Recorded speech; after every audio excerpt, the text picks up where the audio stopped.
welcome back to Jyotri Online. This is Shobhit Agarwal. Welcomes you on the behalf of Jyotri Academy. Dear students, we are studying chemistry for class 12 and today's session we will discuss how to measure the specific conductance, molar and equivalent conductance for any electrolytic solution. The first thing for the measurement of this type of conductance is to select a conductivity cell.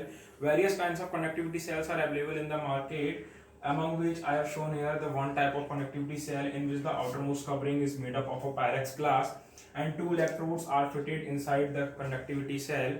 The distance between the electrodes and the cross-sectional areas of the electrodes are fixed, and that's why for a particular conductivity cell the value of L upon A, that is the ratio of length and area of cross section, is always fixed, and that is known as cell constant.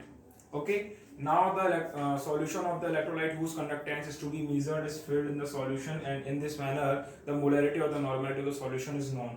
Now we have to construct another diagram. We have to construct a Wheatstone bridge in a manner that is shown here in the figure. Are just four resistances R1, R2, R3 and R in such a manner that is given here.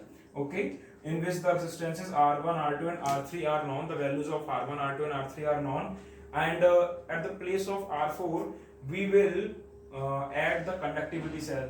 These two wires of the conductivity cell that will be connected in this diagram.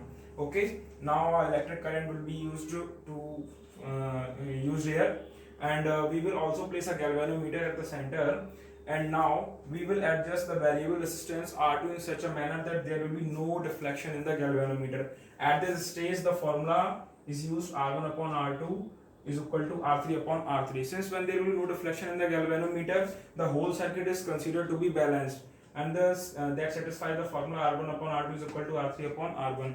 Since the values of R1, R2 and R3 are known, so we can find out the value of R. And if we will calculate the value of R in this manner, we will get the value of resistance of the solution. Now we know the formula kappa is equal to 1 upon R into L upon A. Since L upon A is constant for a particular conductivity cell, that will be given to us.